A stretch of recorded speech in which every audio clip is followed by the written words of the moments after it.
Netflix has a long and proud tradition of putting out crappy movies. And with the odd exception, actually, every once in a while, they put out something that's really quite good. You think of something like The Irishman. You think of something like Old Guard. They put a couple of really, really good ones. They put one out recently that's not all that hot. It's not all that terrible, but not all that hot. In The Gray Man, of course, starring good Canadian kid Ryan Gosling and honorary good Canadian kid, Bostonian Chris Evans, who, quite frankly, rocks in that movie. He really does. He's great in it. And it's all right. I mean, it got very, very mixed reviews. It's pretty much divided 50-50 of critics who liked it or critics who didn't like it. I thought it was all right. I thought it was okay, but did not live up to the potential that movie had. At any rate, you know what Netflix does with movies that they spent a lot of money on and put big stars on and weren't all that good? They make sequels, and The Gray Man is no exception. The Hollywood Reporter today is reporting to us that The Gray Man, Netflix has greenlit a Gray Man, not only a sequel, they're creating a Gray Man cinematic universe because they've greenlit a sequel with Ryan Gosling and they've greenlit some spinoffs. And the first spinoff, although we know nothing about it, is going to be written by Deadpool writers, Rhett Reese and Paul Wernick, who are going to write that as well. These are the two busiest writers in Hollywood. They're writing like 85 projects right now. Is it just going to follow Chris's mustache? Yes. After the death of, Chris Evans' character, the mustache reanimates to light and vows revenge. I mean, revenge for the death of Chris Evans. I got to tell you this. Every time you think Netflix might start to be turning it around, like, hey, they only lost 1 million subscribers instead of the 2 million they thought they're going to lose. Stocks are still terrible, but they rebounded a bit. So what do? Let's instead of making good quality content, let's double down on this. I don't listen. I'd be lying to you though if I said that I wouldn't watch a sequel to it. I would. I thought the action was quite good. You got, I love Ryan Gosling, so I would probably check it out. But this was the most expensive movie they've ever made, Rob. Like, why not take that $200 million, make 4 really good $50 million movies? I mean, again, though, they greenlit sequels to Red Notice, so I'm not really surprised. What do you think about this movie? Are you surprised at all? Yeah, I am. I mean, on one hand, they must have got a lot of viewers over the last couple of weeks. I mean, it's only been on Netflix for not even a week yet, and they greenlit a whole cinematic universe? Well, I've got a newsflash for you, though. They greenlit a cinematic universe like ages ago. John, I have to tell you, this morning they put up a trailer for the new Kevin Hart movie, Me Time. And against my better judgment, Mark Wahlberg, I kind of laughed my ass off. I thought the trailer was quite good, but I have no doubt it's not going to be a good movie. But the trailer was pretty good. But now hearing this, looking at Mark Wahlberg and Kevin Hart, I think they could probably make a much cheaper series of sequels to The Gray Man, and you could start with The Black Man and The White Man and use Kevin Hart and use Mark Wahlberg as the opposite sides of The Gray Man and get the whole spectrum. Then you do a whole Reservoir Dogs. You get Mr. Pink, Mr. Brown. You start working in the entire rainbow colors. I think that just like your shirt. I think exactly, and I think that why not? And why then? Why? Well, I was thinking in terms of no color yet. Then the colors, the cinematic universe.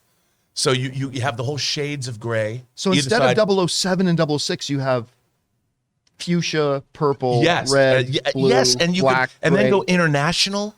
Wow. So then how you have the rights those itself. Playtone. Is it is it Pantone when they have the different color Pantone, spectrums? yeah. Pantone colors. Mm-hmm. You go from white to black. Then you've got the different color spectrums and different shades of red all the way down, and different shades of green, and different shades of yellow. And you could do this for years, John. Years. But I have to say, Me Time I laughed like 6 times in that trailer. This tells you about how excited we are about the Gray Man sequel. We're spending all of our time talking about Me Time. I thought we were talking about the Gray Man. I know, but that was another Netflix thing, and that was actually a Netflix trailer for a movie that I actually laughed out loud in the trailer. I don't know. I love Kevin Hart. Like I will watch. Right. I'm gonna have to dig out the lasso and drag you back on topic here. Sorry. So the Gray Man. I mean, I'm sorry. I just want to see the Mark Wahlberg Kevin Hart movie. But look, the thing about the Gray Man is, why do they have to spend so much money?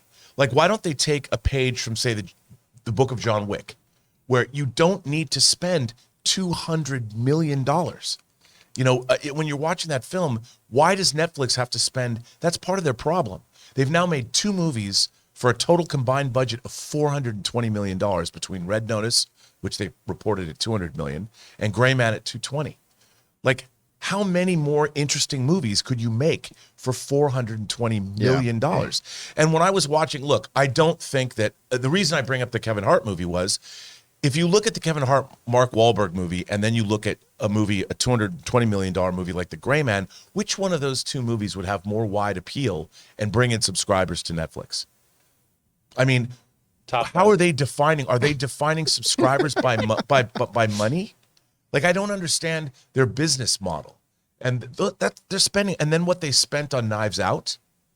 I mean, that's an incredible amount of money, and you're only getting 2, 3, 4 products for that. So you're averaging out an enormous spend.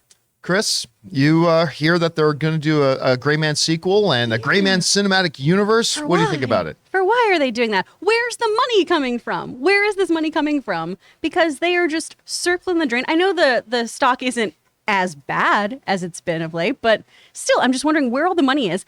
And when you look at this budget, this $200 million budget, that's about 70 mil less than the entire season of Stranger Things season 4, which had essentially 2 feature films in it. Yeah. Right. So why wouldn't you go back to making more quality television? They've canceled so many shows, right, too, that they've gone, oh, people love this, people think this is great, Santa Clarita Diet, things like that, and they scrap those. But then movies that are just kind of they greenlight and give these bombastic budgets to. I don't understand the business principles over at Netflix right now. I want someone to explain to me what choices are losing out to these. I read that they lost, and correct me if I'm wrong, Jonathan, but I read that they lost from when they were peaking at like $690 a share. They have lost over $200 billion in market valuation.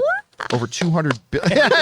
Well done. Let's give it up to Net. But I mean, John, it doesn't surprise me, because if you look at what they paid for, it was $450 million for 2 Knives Out movies. But at least then you could say those were that's an Oscar nominated franchise that maybe could bring in a lot of new subscribers. True. Maybe. True, but if you look at $450 million plus Red Notice plus Gray Man, you're getting close to $1 billion. $1 billion, and that's 4 films. 4 movies. Yeah.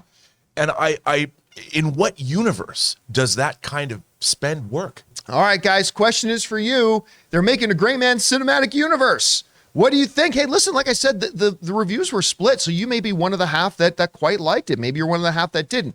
What do you think about this? Whatever your thoughts are, jump down to the comment section below and leave those thoughts there. Hey guys, we want to take a second to thank the sponsor of this video, Ryan Reynolds, and specifically his delightful company, Mint Mobile. So look, after years of fine print contracts and getting ripped off by big wireless providers, if we've learned anything, it's that there's always a catch. So when I first heard that Mint Mobile offers premium wireless starting at just $15 a month, I thought, what's the catch? But after talking to them and using their service, it all made sense. There isn't a catch.